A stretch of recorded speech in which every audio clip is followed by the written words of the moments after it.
Kia ora, I'm Matt and I'm building a Sopwith Camel. And actually more correctly, right now I'm rebuilding a house. This isn't really Sopwith Camel material, but yeah, that's the floor right now. That's the carpet I was about to lay until I discovered I had a couple of borer problems. So I'm part way through sorting that out. Some fresh timber, more fresh timber, some flooring. There's another patch already done over there. And working on a new kitchen at the same time. So not a big space, but that should look quite nice when it's finished. So but I'm not really here to talk about a house and a kitchen. On my weekends home, I've been slowly pottering away. I built a wing table and I'm just slowly working my way through gluing ribs. So I've got a little bit of footage here on the rib gluing front. I thought you might enjoy, so yeah, here we are.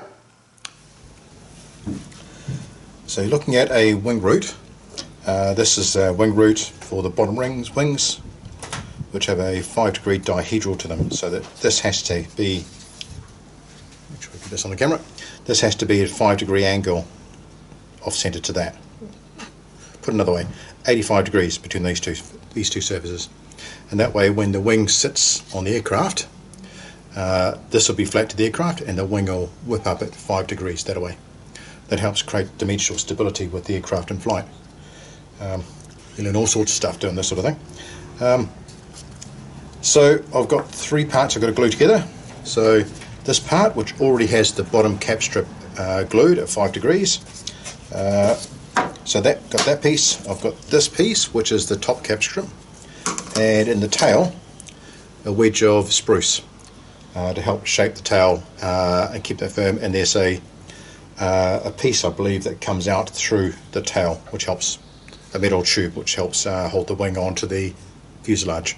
So that's got to be glued securely as well. So for this particular one, I've already done 3 of these. This is the 4th one I'm doing. This particular one, I've actually got a broken screw as well. So right at the very tail, that's got a broken screw in it. Rather than dig it out and mess up the ply, I've decided to leave the screw that's in there. I'm going to glue it. The glue's actually strong enough, I don't need screws anyway. And then I'll glue the top part of the screw into the top of it, just to keep the appearances up. And that should be fine. Once I've applied glue, I'm about to start mixing it. Once I've applied glue, from here on it gets pretty boring, so I'll probably fast forward it. Once I've applied glue, this will be screwed on, and then I've got a form which is over there. And I'll bring that over and very carefully put this into the form with wax paper under it, and then clamp everything in place. So I'll crack on and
yeah, so I'll take you through what I've just done, now that it's been done.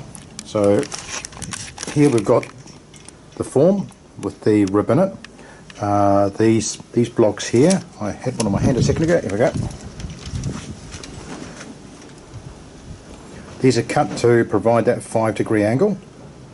So this one's placed that away in order to force it 5 degrees up. That gives me that 5-degree dihedral. So it's 5 degrees off the vertical. And the same with all these other blocks.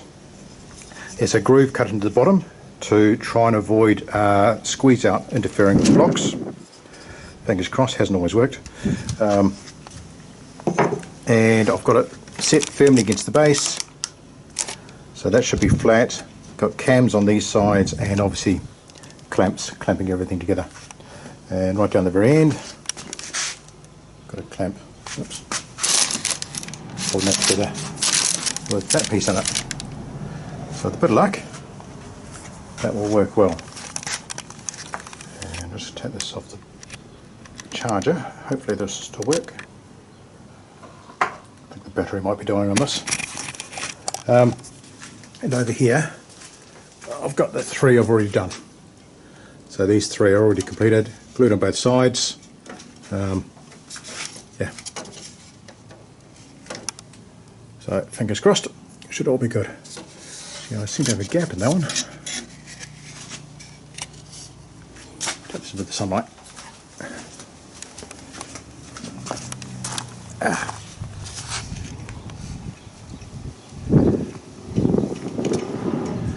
Not sure if that's a gap. It's definitely been glued. Probably tell more from this side. Yep, it's definitely been glued. But I have spare glue, so I'll squeeze a bit into that just to make sure that's well and truly glued. An extra fillet won't do any harm at all. And I had to mix extra glue anyway. And I've still got 31 minutes. Cool. Okay, crack on.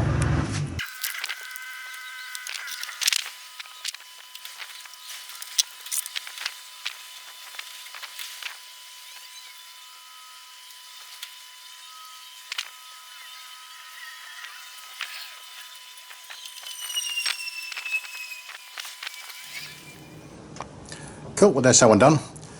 Glad I spotted that on the previous one. It kind of makes sense. If you're opening up a 5-degree gap, you're probably going to end up with a gap, or could end up with a gap. So I'm going to let that settle. I've got it on an angle.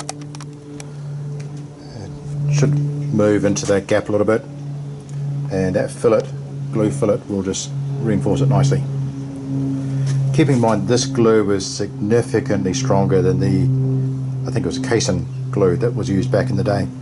Basically made out of cow's hide, dissolvable in water. So yeah, this is going to be well and truly strong enough. I'm just being super cautious. What I'll do shortly is I'll check these 2 as well.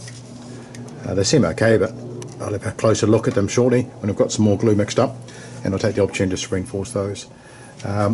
These here, these are half ribs, 6 of them. Tend not to have that kind of problem because I've got easy access to both sides to quality check the squeeze out. And what I've been doing, and you can see the smear mark there, don't know if you can on the camera, there's smear mark there of glue, and I've been running the spatula all the way down the edge to try and squeeze that into the crevices on both sides. So they're not so much of an issue. These ones though, as you can see with the amount of paper on there, you can't really do a lot. You can't see a lot.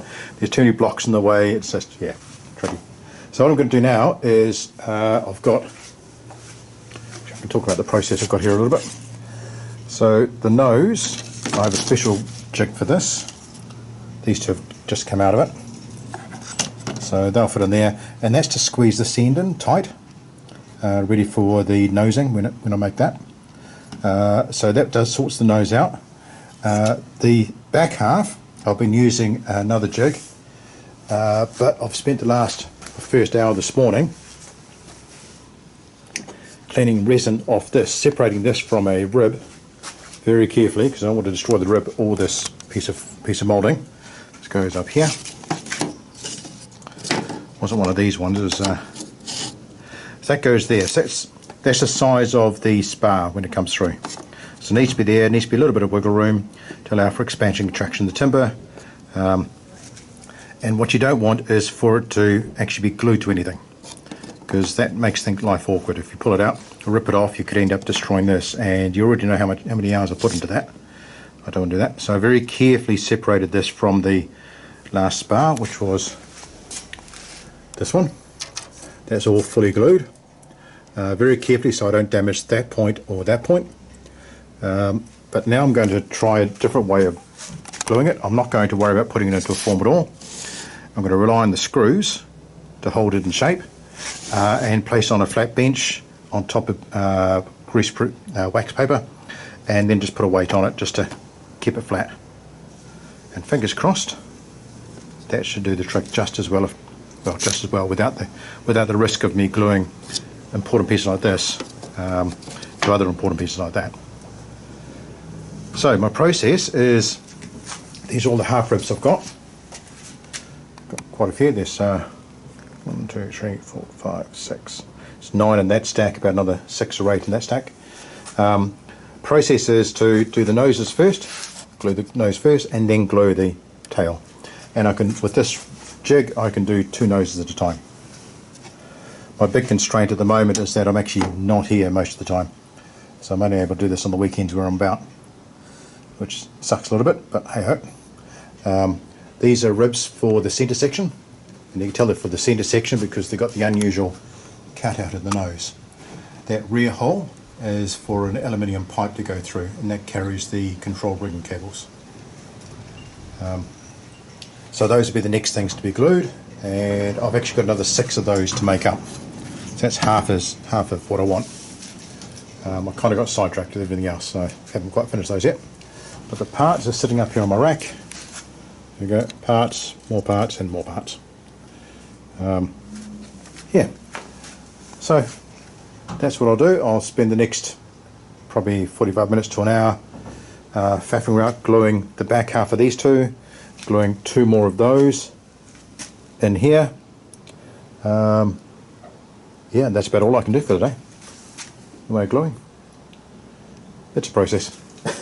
It's a process. Right, I'll crack on.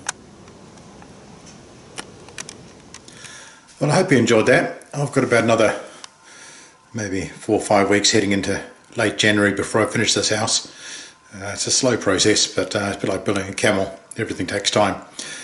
So I'll be back online soon, and I'll be making more camel progress at a much faster rate soon, I hope. Talk soon. Cheers.